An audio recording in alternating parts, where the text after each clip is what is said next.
Hi everybody, welcome to my channel and welcome in my kitchen.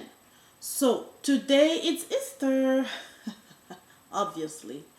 If you live in America or in the Western world for that matter, everywhere you go, you're bombarded with chocolate. It's in every store, in every schools, in every places of work. I can feel my blood sugar rising. I can even feel my insulin spiking just by thinking about it. But you know what? I'm not going to deprive myself. I'm not touching none of that. But I'm going to make my own chocolate. I'm going to make real chocolate. Okay? So, for those of you who watched my Valentine's Day Fashion and Fat Bomb, I was explaining how to make a heart-shaped chocolate truffle, and these were bombs. Literally, these were bombs. But today, I kind of feel like something crunchy and nutty. So, let's get started. What you're gonna need is, of course, 3 tablespoons of unsweetened cocoa powder, 3 tablespoons of peanut butter. The crunchy kind is best for this recipe. 3 tablespoons of coconut oil and 2 tablespoons of butter and 3 tablespoons of sugar substitute, stevia, or the one of your choice. If you are allergic to peanut butter, replace it with almond butter. Actually, almond butter is even better for you. Peanut butter, too many people have allergy and issue with it, and actually it's not a real nut, it's a legume. Supposedly it's a legume, it's not a nut. So almond butter is best. It has even less carb than peanut, and if you want that crunchy effect, get yourself some almonds. You can have whole almonds, or you can have them already chopped like that.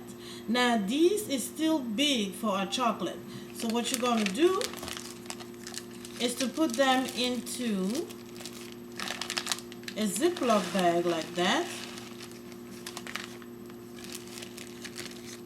Okay, and close it, make sure it's closed, and then you can take your kitchen hammer and smash it to make it really small.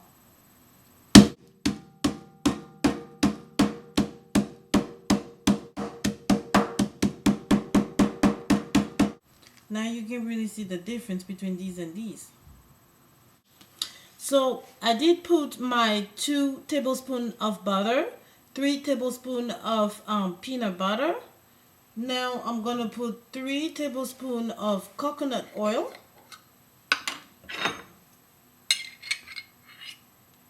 1, 2, 3.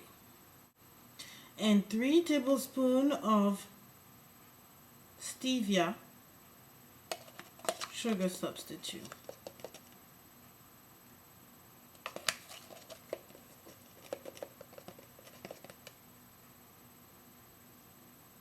Make sure that your butter is already a little bit soft. If it's hard, you can actually put this mixture in the microwave for just a few minutes, maybe 1 minute, to make sure that everything can mix easily and properly. 3 tablespoons of chocolate, unsweetened cocoa powder. There we go. That's all you need.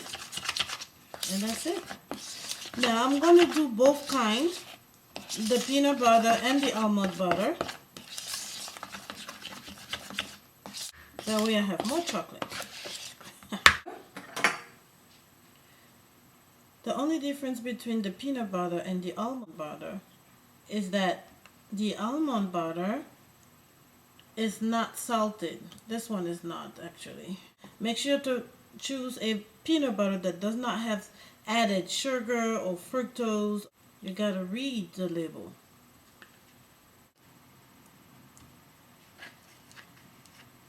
2 tablespoons of butter.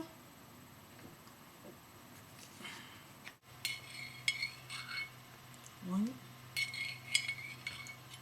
2, 3. 1, 2, 3.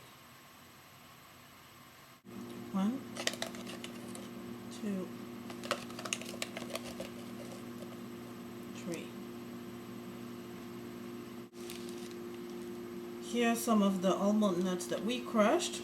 There we go. And we can, if we want, add a little bit of salt.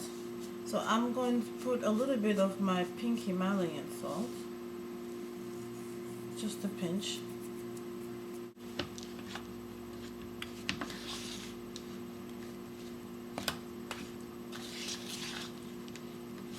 Keep your butter out the fridge and your almond butter out the fridge before you do this recipe. That way it's not too hard. But if it is, you can always melt it in the microwave.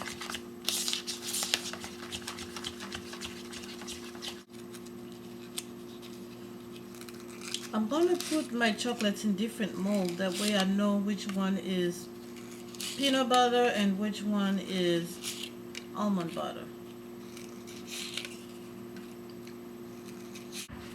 Put them in a plate, in a plastic container that you know can go in the freezer.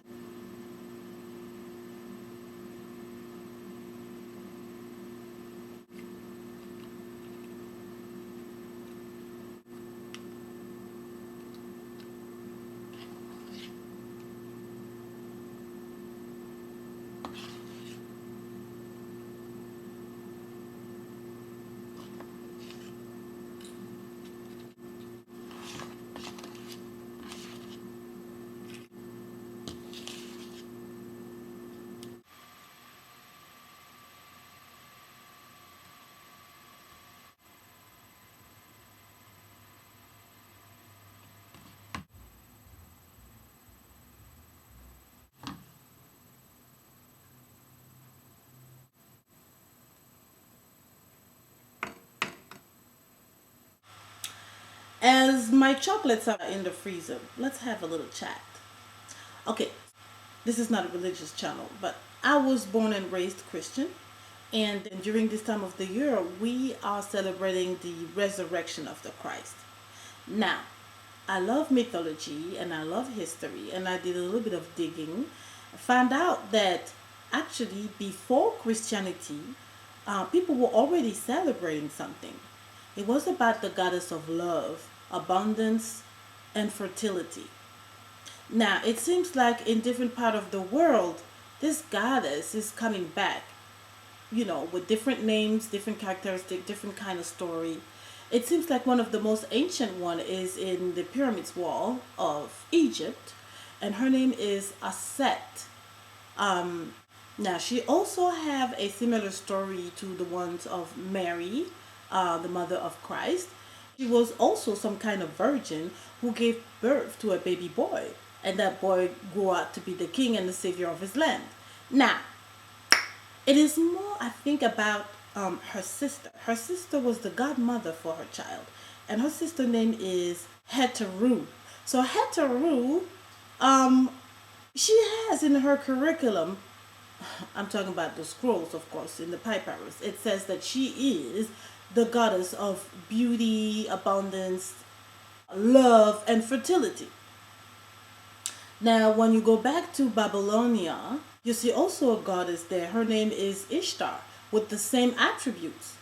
You go to the Greeks, you have Astarte. You go among the Hebrews, and you have Ashtra.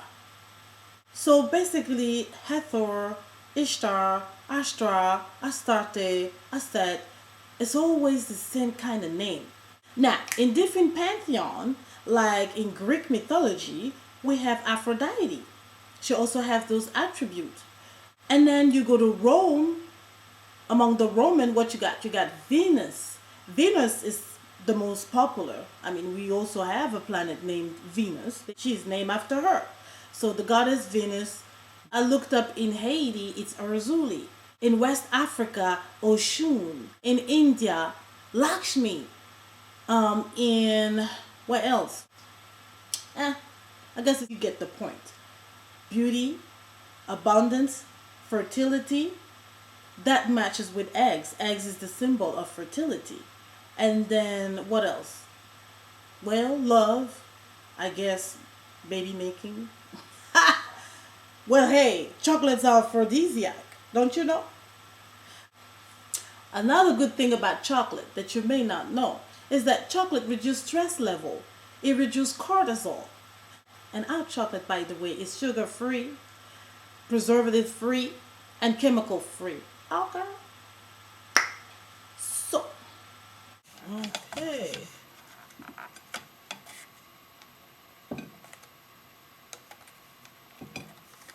I got the goodies.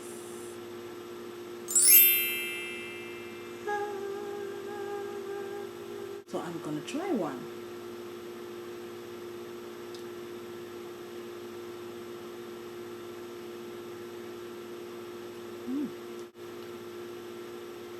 Crunchy, salty, and sweet.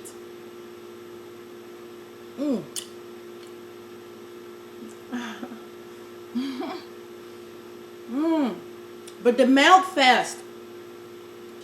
You better keep them in the fridge. Very ketogenic, very low carb. Don't you wish you can get one?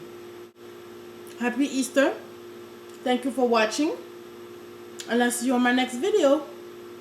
Bye.